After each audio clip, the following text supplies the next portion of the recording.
I initiated the divorce proceedings, deeming a financially struggling spouse to be of little value.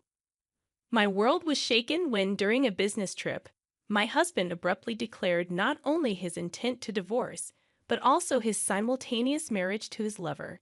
To add insult to injury, he accused me of marrying him solely for his wealth and demanded I forfeit any claims to our property.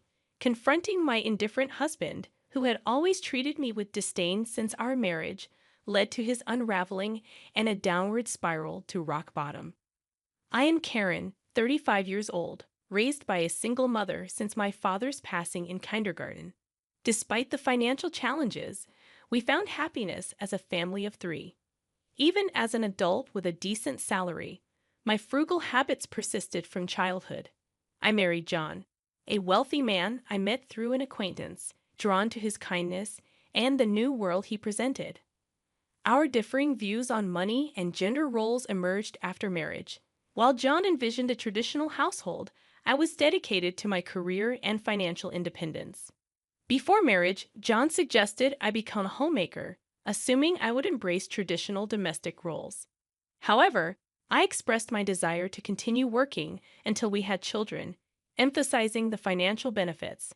Although I managed to convince him, the reality of balancing work and household chores proved challenging.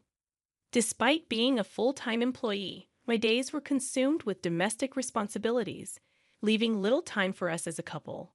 In contrast, John, adopting a traditional husband role, contributed nothing to household tasks. While he witnessed my busy schedule, he simply indulged in dinner and relaxation upon returning home. Balancing work and domestic responsibilities took a toll on our relationship, prompting me to question if this was the essence of a marriage. Despite my efforts, I hesitated to voice my dissatisfaction. Fearing he might insist I quit my job despite his lack of contribution at home. I had hoped that the arrival of children would bring about a positive change in our relationship. Unfortunately, our connection had grown distant, casting doubt on the possibility of expanding our family. Feeling the urgency to discuss this matter, I approached John. "Hey, we should start considering having kids, right?" "Ha, kids? You're quite energetic, considering you're tired from work and chores." "It's not about that. I want to have children. We haven't been married that long, but I'm already over 30. Women have a limited time to have children, and it's getting harder for me to conceive as I get older. It's almost too late. But we don't need kids. If we have one, you'll expect me to help, right? You know I'm busy with work, and I won't help with child rearing." Declaring you won't help with child rearing even before they're born is strange, isn't it? I plan to raise them alone, but shouldn't you at least have the intention to help? It's your child too. Child rearing is your job. I'm working to support the family, so I definitely won't help with the kids. You'll just complain that I don't help, making me the bad guy. You must have been indoctrinated with poverty and lots of kids since birth. We're not poor. We don't need kids. End of discussion. John abruptly ended the conversation, retreating to his room. Alone in the living room, tears overwhelmed me. My desire for children was not only rejected, but my upbringing was also mocked. Following this incident, our relationship deteriorated rapidly. Communication became scarce, and the possibility of having children seemed more distant. As I continued to juggle work and home responsibilities, taking on significant projects at work, I found myself increasingly distant from John. One day, when informing him about an upcoming business trip, his unexpected kindness surprised me. He wished me well and hinted at a big surprise upon my return. Despite having given up on him, his smile shook my resolve. However, my faint hope was shattered upon returning home. The front door wouldn't open, and John revealed the first surprise. He had changed the locks. The second surprise was the announcement of our divorce. He claimed to have forged my signature and submitted the papers with a friend as a witness. Inside, he presented a document for me to sign, waiving my rights to property division. Protesting the false accusations, I insisted on a mutual renunciation of property rights, intending to make it a public document.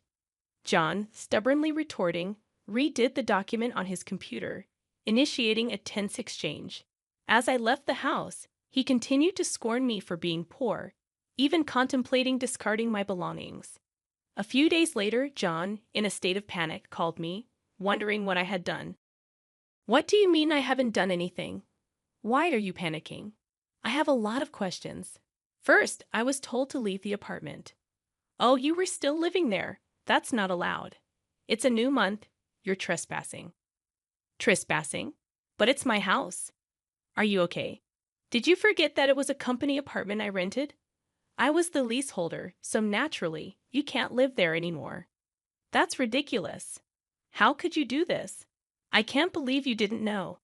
I'm not the one who should be accused of doing things on my own. Didn't I tell you that you can't just change the locks of a rental apartment? It's my house. I can change the locks if I want. Didn't you listen? It was my leased apartment. Even if you were the leaseholder, the owner is the apartment manager. You can't change the locks without informing them. Is that so? Also, I terminated the lease while you changed the locks. I was allowed to live there until this month. I was planning to return. But now you've unlawfully altered someone else's property, which could be criminal damage. Wait, why did you terminate it so early? Criminal damage? Is that why the police are at the front door now? I'm too scared to open it. But I calmly replied, so the police did come. Don't worry, it's probably not for trespassing or criminal damage. It's better to talk to them. Why do I know about the police? Because I reported you for filing the divorce papers yourself. It seems like you've committed crimes like forgery and fraudulent use of a private document. Divorce papers can be filed by one person, but only with mutual agreement and personal signatures.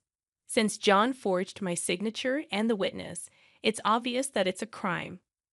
But he seemed unaware of his guilt. I continued pressing further. So the divorce papers you submitted are invalid, and your marriage with Susan can't happen either. How do you know about Susan? Did you think I knew nothing? I had a private detective agency thoroughly investigate your affair with Susan. It was a busy time at work, and coordinating with the agency was tough. Plus, you even held a grand wedding ceremony while I was supposedly on a business trip. Are you okay? Your business trip was a lie. Yes, I took leave from work despite being busy to do some research and prepare documents. I knew about you bringing Susan home. It would have been impossible to gather this evidence while working. After I revealed everything, John was speechless and seemed quite downcast even over the phone. Then he pleaded with me, "Please don't tell Susan I'm divorced." Why would I? There's no such fact to tell. Really? Thank you. Are you misunderstanding something? When did you become divorced? That fake divorce paper is invalid, remember. So legally, you're still my husband, not divorced.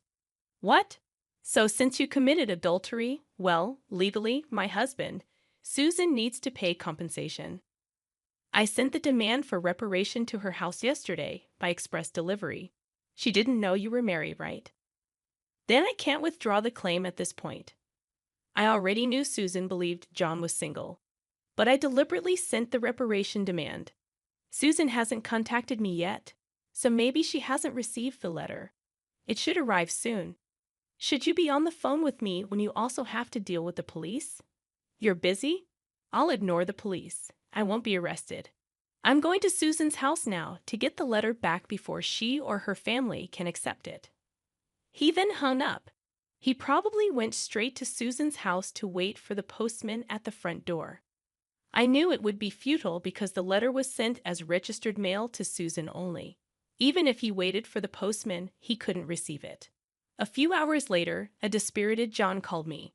According to him, there was an incident when the postman arrived. Finally, I'll take that envelope. Who are you? You don't live here, right? I'm practically a resident here since I'm married. I have the right to receive the mail. I see, but I can't give you this envelope. It's registered mail for Susan only. What? Give it to me. Absolutely not. If you're so eager, ask Susan for permission. What's going on here? Oh, John, what's all this noise? What's happening? Ah, Susan, this is registered mail for you. This man insisted on taking it. Sorry for the disturbance. Now I'll be on my way. What's this? A demand for reparation. John, you are married. What's going on here? Sorry, it's just, she's an ex-wife from a long time ago. I was embarrassed to say I'm divorced. I'm sorry for keeping it secret. But it's strange, isn't it? We haven't been dating long, and a demand for reparation? If you were divorced before we started dating, there shouldn't be any problem, right? Well, my ex-wife is crazy. Maybe she's demanding reparation out of spite because I got married. That was the excuse he gave, but such a lie was quickly exposed. The envelope included a letter I wrote along with my contact information, so Susan called me directly. In that call, I told her about the affair, the invalid divorce, and that they had a wedding ceremony while he was still married to me. Although they had a wedding ceremony, they hadn't submitted the marriage registration yet. John wanted to submit it on April Fool's Day, so it was still pending. He probably delayed submitting the marriage registration due to uncertainty about whether the divorce was finalized. After being exposed, John fled from Susan's house and shamelessly contacted me again. I still had something to tell him, so we agreed to meet at a nearby cafe. As soon as I arrived, John said, "Karen, please withdraw the reparation claim. Let's pretend we've been separated for a long time and officially divorced now. I can apologize to Susan for being secretly divorced and maybe cover it up. You think I'm desperate to stay married to you. I was going to file for divorce anyway, but since you cheated, you'll pay reparation. Just trying to extort money from me, huh? Typical of the poor. You have such a poor heart. You're talking nonsense. Depending on my answer, everything can change. There's still an option where we don't divorce. If I say no, you can't reject it, meaning you can't marry Susan, and your marital status will be exposed. Fine, I'll pay the reparation. Just divorce me now. Sign here." Then, about property division. Property division? How much more do you want to take from me? Reparation should be enough. Remember, we agreed to waive property division, right? So let's make it official. All right. You're not as bad as I thought. Thank you. We then went to a public notary, made a public document for reparation and property division, and then to the city hall to submit the divorce papers, finalizing our divorce. Relieved, I exchanged final words with John. Glad we don't have to divide property. What are you saying? I'm the one who benefits from that. By the way, do you even have assets after paying me reparation? Susan will also claim damages. She mentioned charging you for the wedding expenses. That's impossible. I'm marrying Susan. She can't claim that. We're divorced now, so there should be no problem. Still living in a fantasy. You committed marriage fraud. You had a wedding while still married. You think Susan still believes you. Marriage fraud? That's ridiculous. Susan will believe me. Believe that if you want. I heard from Susan directly. Also, weren't the guests at your wedding paid actors? You still owe them. You knew about that. I haven't paid them yet. What does it matter to you? You could have just taken property division and been better off. That's what I wanted to tell you. Even if we had divided property, you would have benefited more. What are you talking about, poor woman? Your family is poor, and you only make $15,000 a year, right? Even if you got a raise, it would be barely $20,000. You don't have any property. You keep calling me poor, so I thought you might be mistaken. Yes, my salary is indeed $15,000, but you know I work for a foreign company, right? It seems you have no interest in me, but I became a director of the American branch. It's not $115,000 per year, but per month. $155,000 per month. So that's an annual income of $1.8 million. You're still bad with numbers. How do you manage to keep a job? It's $180,000 a year. $180,000? That can't be true. Of course, I haven't had the chance to spend such an amount, so I've been saving it for the future. The savings from before our marriage aren't part of the property division, but there's still a considerable amount since our marriage.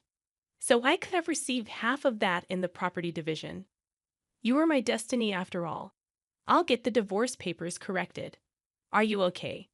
After all the contempt, you think I'd gladly undo the divorce if you have that much money. You don't need to claim reparation, right? It's just a small amount for you. He who laughs at 1 cent will weep for 1 cent. This reparation is for the mental anguish you caused me. I'd like to claim more honestly.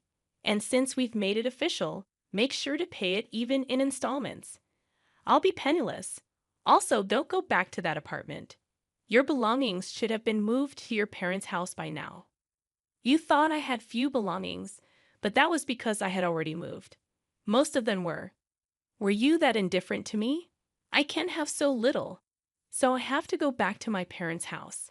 They don't know anything yet, do they? Let me explain. Don't say anything. I've already told them everything. It's only right to explain why we're divorcing.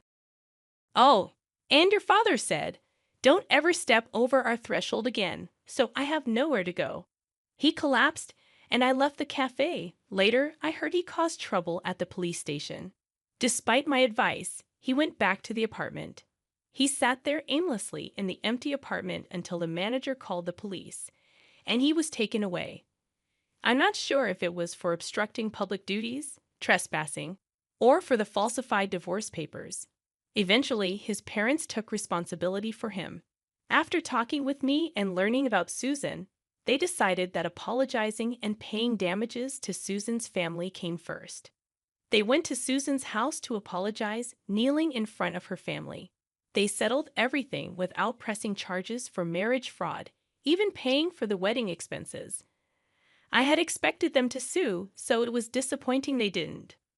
So, I decided to pursue legal action against him for forging the divorce papers.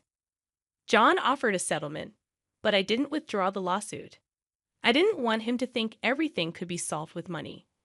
I wanted him to be convicted and understand the gravity of his actions, even if it cost time and money. I left everything to my lawyer, so it wasn't too burdensome for me. Even though it took time, John, exposed for his actions and the marriage fraud at his company, couldn't stay there anymore. After being detained by the police and subsequently absent without leave, he was eventually fired. He ended up living at his parents' home, working all day at a relative's construction company. His father took all his earnings, leaving him with no income. I thought his parents wouldn't abandon him, but they were stricter than I expected. They paid my reparation and Susan's compensation, planning to make him work like a horse until he repaid everything. He lived in a shed-like place with no electricity, receiving only $5 per day for food, deducted from his salary. They plan to disown and kick him out once he's repaid everything. A harsh fate after years of hard work. I was offered a position at the head office abroad, so I moved overseas after the divorce was finalized. I worried John might come to me for help or harbor resentment, but moving abroad alleviated those concerns. I thought work would be my partner for a while, but soon I found a new relationship. I'm now dating a foreign executive at our head office, and I'm pregnant with plans to marry soon. I told him everything about my past and my ex-husband, and he's understanding. I'll take maternity leave and plan to return to work later, supported by him. He's enthusiastic about taking paternity leave and co-parenting, showing a different cultural perspective. After being tormented by my ex-husband, I finally feel I'm grasping true happiness and confidence in building the happy family I'd always dreamed of. Many suffered due to selfish spouses, and while divorce isn't always the right choice, enduring silence isn't a virtue. It's important to know that honest discussions can lead to resolutions, and sometimes divorce is a necessary option.